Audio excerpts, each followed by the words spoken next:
When it comes to Harris herself, a few years ago, you were running in the Democratic primary against Harris. You believed that you were best positioned to beat Donald Trump. Why do you think Vice President Harris is the best candidate to beat Donald Trump now? Well, I think we've seen it even just in the last 48 hours, the speed with which she has brought the party together and the energy with which she has not just, as she sometimes says, prosecuted the case against Donald Trump, but also begun to lay out the kind of vision that is going to make Americans better off. It's a phenomenal contrast between President Trump, who is consumed by his own past, and Kamala Harris, who is talking about our future. I also really admired the focus on freedom. That was a really big part of her comments today and yesterday, because I think that's a big part of what is at stake. I'm old enough to remember. We're just chatting out like him. He's a careerist. He's a dangerously neoliberal individual who is literally like the classic bicoastal elitist archetype. I mean, he worked at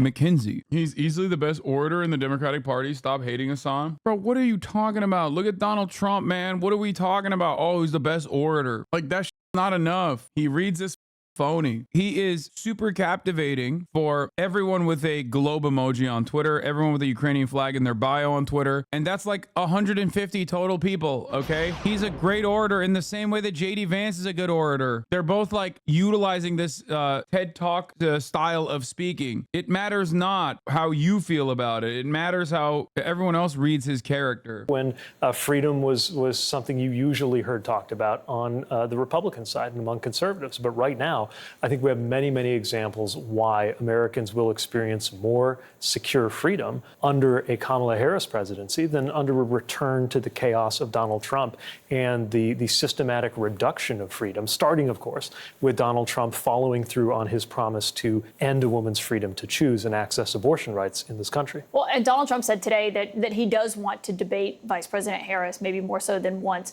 One of the issues that only after backing out of the debate he already agreed to, though, right? Somehow today he has an issue with doing it with ABC. Right, but he didn't when he agreed to it in the first place, right? I mean, I think the interesting thing about this is what changed from when he said he was ready to do an ABC debate and when he now says he's not. ABC didn't change.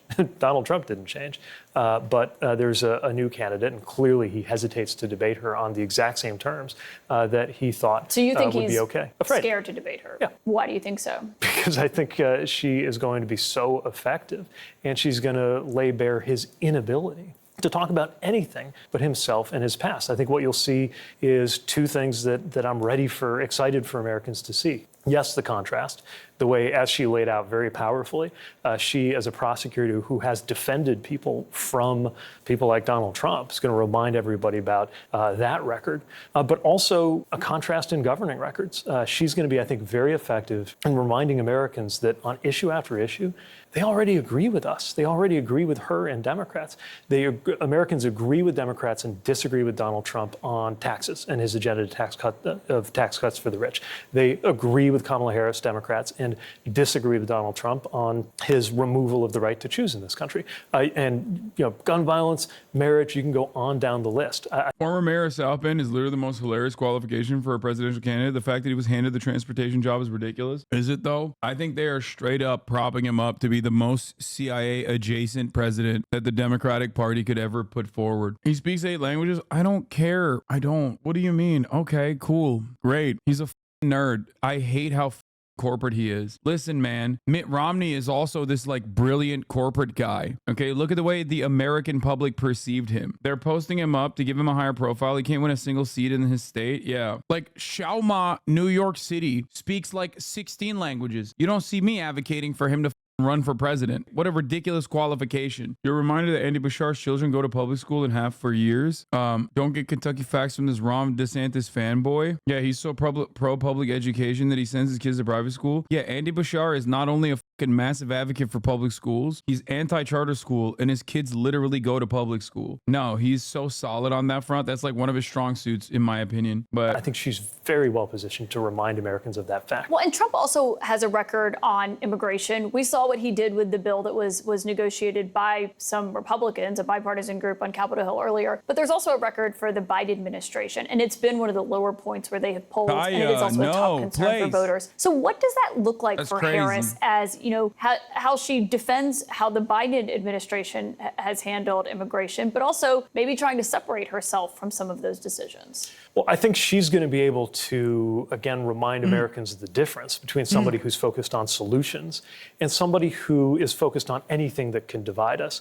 This bipartisan immigration bill that Donald Trump helped to kill would have made a difference at the border. And it was negotiated, by the way, with very conservative Republicans as well as Democrats. Why did Donald Trump kill that? Well, because he actually needs things to be terrible at the border. He's not interested. That's crazy. That's crazy that she thought, like, what are you doing? Okay, come here. Come. God damn it. So cute. It's crazy how cute she is. Adorable. She just got up and stood by my side like I wouldn't notice. I can't resist her. She's the best. Yeah, I hate this narrative surrounding the right-wing immigration bill that we're considering a bipartisan immigration bill. It's just a right-wing immigration bill. It's just being passed by Democrats with the worst instincts possible. Like, hypocrisy baiting on this front is so unimaginably brain dead. It's so unimaginably stupid. It's just like you are gift wrapping fascism, both in terms of policy and politics, to the right. Interested in the immigration issue or the border issue becoming less chaotic. Chaos is his oxygen. He is for anything that will make it more chaotic in this country, which is why, again, he went out of his way to intervene in a congressional process and block that compromise from happening. Yeah, but if she's pressed on, after that was sunk, you saw President Biden sign an executive order cracking down on asylum seekers at the border and what those limits look like depending on how many people are crossing the border each day. If she's pressed on an issue like that, does she defend it? Does she say that it was the right move at the right time? Or is there room for her to stake new ground on something like that? Well, we'll see how she speaks to that and how she wants to lead the conversation on that. But she will already be in a position to talk about an administration, the Biden-Harris administration, that made tough choices to help with this issue. And someone like Donald Trump, who has gone out of his way to make this issue worse, because the worse it is for America, the better it is for him. There's a new Marist poll out today as we're in this search for a running mate. It actually is you at the top of it. Also, Governor of Michigan, Gretchen Whitmer, both are on 21%. That's among Democrats and Democratic-leaning voters. We've heard a lot of governors being on this list. Do you believe that a cabinet secretary with a residence in Michigan who's from Indiana should be on that list? It's day two since President Biden made his decision. What I know is that nobody's more of an expert, other than maybe Joe Biden. Nobody's more of an expert on the vice presidency and on how that process should work than somebody like Kamala Harris. I know she's going to have a process and make a decision that makes sense for her, for the party, and for the country. Yeah. Have you had any conversations about it though, or? I've had one conversation with her, and it was on Sunday, and it was about how excited I am for her to lead this party and the fact that I was going to support her. The ticket did not come up. Okay, so nothing on the ticket there. Donald Trump said today that he doesn't regret picking J.D. Vance as his vice presidential nominee in this process, despite the fact that it happened before he knew that Harris was going to be at the top of the ticket, as we believe. Do you think that there's someone she could pick as her vice president that would make him regret that choice? Well, again, that's going to be her call, her process. But what I will say is that the choice of J.D. Vance is a regrettable choice, because he's somebody who was at his most convincing and effective when he talked about how unfit for office Donald Trump is. And he is not. He's so good. Yeah, the most effective counter to J.D. Vance is literally Waltz or Bashar, especially Bashar. He knows that. Ain't nobody him in the Rust Belt. They hate him in the Rust Belt, actually. When he's the type of guy that you see outside of the Motel 6 in your hometown, you know there's mass layoffs coming. And I mean that literally and figuratively. Pete Buttigieg, the only time when a guy like him comes into your town, you're about to watch a facility close down, okay? That's precisely what he did when he was at McKinsey, and that's precisely how he carries himself. Or there's a chemical spill, and he's haphazardly trying to do PR for the administration. Neither of which are good things. He is like a plague rat. His presence is unsettling. Bashir, on the other hand, and Waltz, on the other hand, are fairly popular, if not very popular, governors with a long track record, not long, but like a decent track record of fighting and winning good progressive policies and good progressive legislation for their constituents, not even just their constituents, but everyone in their states. So those would be the two perfect foils. I mean, one's Kentucky. Both could claim Appalachia to a certain degree. Both can claim Rust Belt to a certain degree. They're good. They're popular. And those would be the perfect foil to J.D. Vance. If anything, I suspect Pete Buttigieg would be the worst possible pick for J.D. Vance, because him and J.D. Vance are cut from the same cloth. They're cut from the same cloth in the sense that they're both like corpo rats, and they read as corpo rats in a way that is very unsettling to, like, you know, regular Americans. There's a lot of talent in the Democratic Party. Pete Buttigieg is not one of them. Not explained any reason, other than, of course, his obvious interest in power, why he would have changed his mind on that. Remember, J.D. Vance's whole identity is that he is connected to Appalachia, a place that is being hurt so profoundly by the opioid crisis.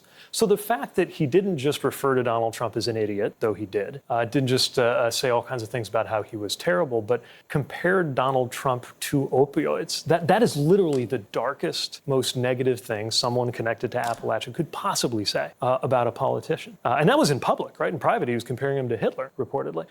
He has yet to explain why his opinion would be any different other than his own search for power. So when he says, I watched Donald Trump in office, that's what changed my mind, you're not buying that. That doesn't make any sense, especially coming from the Midwest. He's from Ohio. I grew up in Indiana and live in Michigan. I have seen how the industrial Midwest went into a manufacturing recession under Donald Trump and has experienced a manufacturing renaissance under the Biden-Harris administration. Why is that? Because the Biden-Harris administration has led on policies that have factories rising out of the ground of places, including places like near where I grew up, that haven't seen this kind of investment in a generation. How could J.D. Vance or anybody else initially think that Donald Trump is a disaster, watch him lead the country into a manufacturing recession? This is, by the way, before COVID, let alone everything that happened through the mismanagement of COVID, and then say, oh, now I've seen the light. He's a great leader and I want to be on his. There's absolutely no delay in his response. He's really conversational. It doesn't feel scripted like other candidates. I hate this community, dog. Y'all are literally going to neoliberal prison under the Pete regime. Under the Pete regime, every single one of you are going to prison. I hope, and you deserve it. Make him press secretary. Keep that man away from power. His team. I think we all know why J.D. Vance changed his mind. Do you think Harris will be able to appeal to those, skeptical working class voters in a Michigan, in a Wisconsin, in a Pennsylvania? Those are voters that Biden had real crossover appeal with them in 2020. Do you think Harris will be able to have that outreach to them? Yes, and I think the reason is, again, that most voters where I come from agree with her on most issues. We talked about taxes, right? The Republican Party, whether we're talking about Donald Trump or J.D. Vance, despite the kind of faux populism, they are about tax cuts for the rich and for corporations. One of the few promises that Donald Trump actually kept was the one to cut taxes for the rich. That's what they're about. And by the way, they're also against things like the minimum wage, against labor unions. J.D. Vance got I think a 0% rating from the AFL-CIO. You compare that with Kamala Harris, who is a distinct leader in her own right, but also part of an administration that is the most pro-union in modern American history. He's a very good communicator. Keep him the away from power, dude. He is genuinely a terrifying sociopathic figure. I don't think people understand. He is very good on paper. He has a great resume, and I think he would lead America into like a second Thatcher style neoliberal regime like Ronald Reagan. History. There are so many issues, bread and butter issues, like questions on the cost of childcare that Donald Trump was literally, it seemed, incapable of even hearing during the first debate, certainly incapable of responding to, versus something that Kamala Harris has been very focused on, making it easier and more affordable to raise a family in this country. That childcare answer in the debate from both candidates was, I think, kind of confounding to everyone. But I'm glad you brought up children, because there's actually this answer that J.D. Vance gave a few years ago, and he name-dropped you in it about people who don't have children working in the government. This is what he said. It's just a basic fact. You look at Kamala Harris, Pete Buttigieg, AOC, the entire future of the Democrats is controlled by people without children. And how does it make any sense that we've turned our country over to people who don't really have a direct stake in it? Now, I should note you have two children. They were born before Pete gave that answer. Harris is also a stepmom to children as well. But what's your response to that? The really sad thing is he said that after Chasten and I had been through a fairly heartbreaking setback in our adoption journey.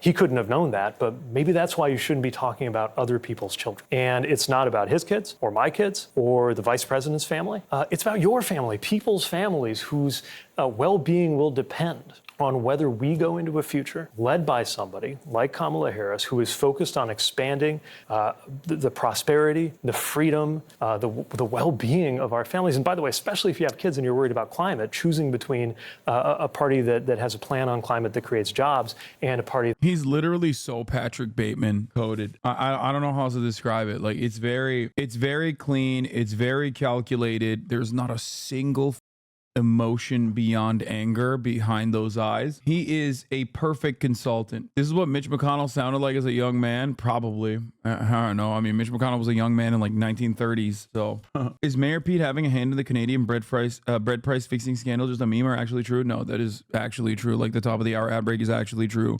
He's a great attack dog for the Democrats. Put him as press secretary. I'm perfectly fine with that. He probably wouldn't take that position because he has higher aspirations. But anyway. That still calls it a hoax, even as we went through the hottest day in world history? Or do you want your children to grow up in a country defined by a return to the chaos and recrimination and cruelty that was the hallmark of the Trump era? Hi, I'm Clint Webb, and I'm running for Senate. I have a short cropped haircut, a pretty enough yet accessible looking wife, and a newborn baby that I've dressed in a suit to prove to you that I mean business.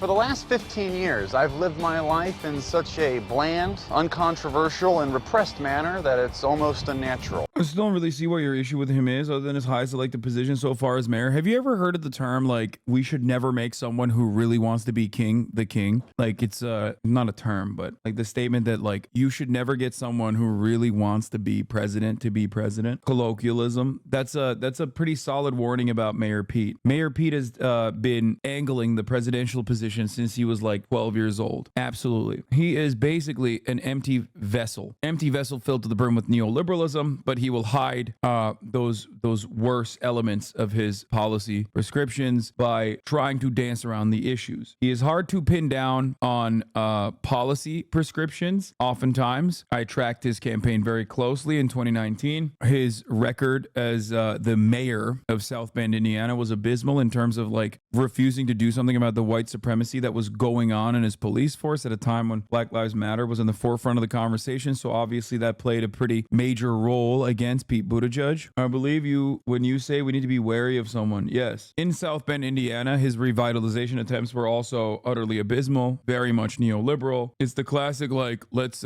turn South Bend, Indiana into Silicon Valley type shit. Another of your clients, Loblaws, the grocery chain, has since said that it was involved in the price fixing of bread during the time that you were analyzing grocery prices for them. I'm curious first, just did you analyze the price of bread for them? Was that part of your remit? Not in any detail. So basically the way my job worked was they have about 50,000 items that they sold, and I was creating and then crunching a database. And what we would do is we would figure out, based on a year's worth of sales, if they tried to cut a certain percent off their prices across a certain number of hundreds of stores, what would the impact of that be?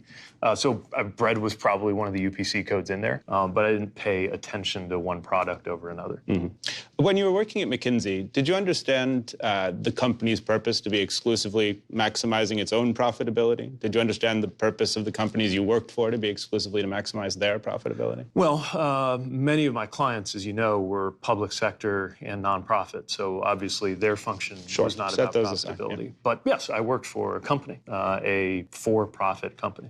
Do you think that that should be the sole mission of a corporation, though, to maximize profitability? Well, I think that there's something to be said for the dialogue that's happening with, for example, what's going on in the Business Roundtable. But also, this is where policy needs to come in. We can't expect corporate America to spontaneously change what... Damn, by the way, he lost so much hair. Big dog, you got to get on minoxidil pronto. Hey, yo, that New York Times journalist owned him so hard, he started looking like him. It is about without imposing different kinds of left and right boundaries. And to me, where the public sector and the function of regulation meets what private companies do is precisely to set up those kinds of boundaries. So I welcome any time a company undertakes, what is called corporate social responsibility, charitable activity. Dude, come on.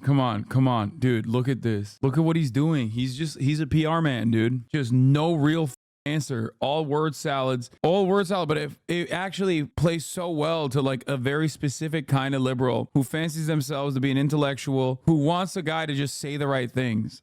Or other factors in what they care about. I've been very interested to see the development of things like B Corp. Obviously, because of his background, he can't turn around and be like, no, I don't think that is the only thing that corporations care about. And I think it's actually utterly repugnant that that kind of attitude and that kind of sentiment is exactly why we have water supply being poisoned all around the country. We have forever chemicals that are destroying the next generation and the previous generation that was destroyed by lead poisoning. Okay, he can't do that because he worked at McKinsey fixing bread prices. Do you understand? But a lot of you look at this guy and go, ooh, he's fancy. He uses fancy words, big man. Which has been a big conversation, especially around South Bend, actually, because one of the pioneering ones was a company called Better World Books that grew kind of up and around Notre Dame. But I also don't think we should be naive about how corporations... I'm serious. You work for a corp. What's his responsibility? Exactly that. He's doing the best he can. Hey, guess what, dude? I don't want a guy who worked at McKinsey to be president ever. Do you understand? Ever. That is literally a reality that even Republicans came to terms with respect to Mitt Romney. Do you understand me? And Mitt Romney was a significantly more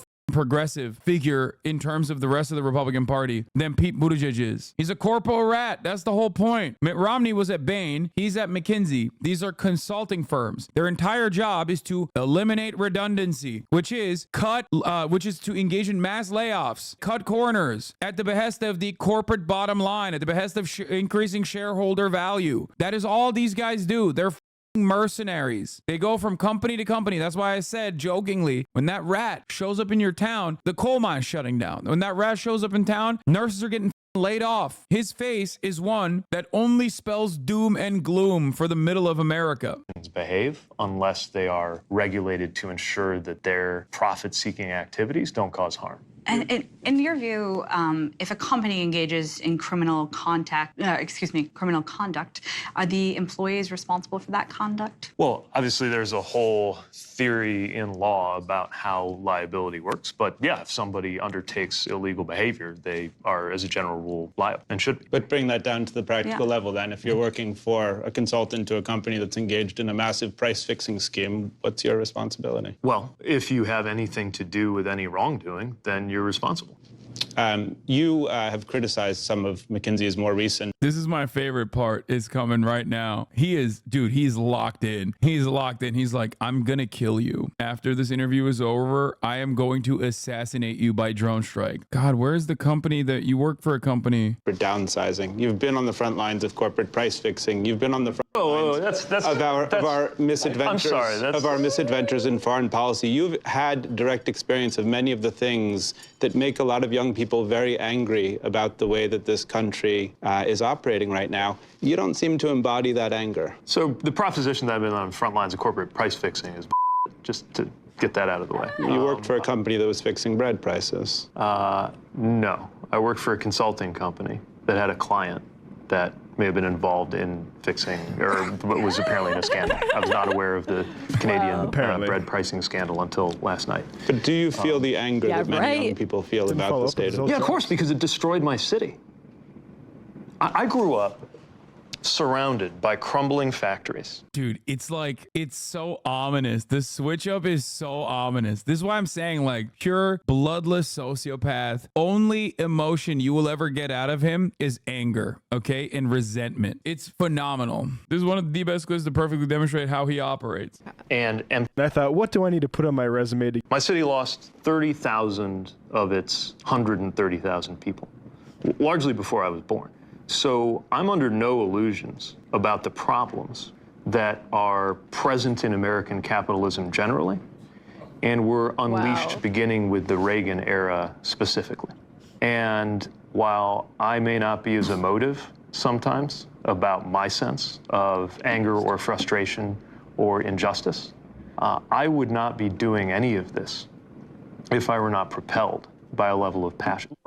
Yeah, exactly. Oh, I'm obviously passionate. I'm trying to be president. He said the same shit when babies were being poisoned by formula. Pete Buttigieg, hungry babies regrettably are just the price of free market. Wait, what? Where? Sitting down on CBS's Face the Nation this week, Transportation Secretary and billionaire darling Pete Buttigieg addressed the infant formula shortage that sent parents around the United States scrambling to find ways to feed their babies. Asked about the sluggish federal response to a crisis regulators were informed about as far as back in October. Buttigieg absolved the Biden admin through a little bit of neoliberal sleight of hand. Let's be very clear. This is a capitalist country. The government does not make baby formula, nor should it. Companies make formula. It was the company that screwed up, Buttigieg insisted, and now it's the government's job to get the contaminated plant that helped lead to the shortage back up and running quickly and safely. At heart, this is just a lazy bit of political act covering. In reality, the Biden admin had a great deal of responsibility for what happened. This is true. This is literally true. Months prior, they should have figured out that there was like contamination occurring. What? You responded earlier. Can you not work in a consulting and be a proper good citizen though? You can't control the whole system. Brother, if you are working in a consulting agency, that's fine. Okay. Get your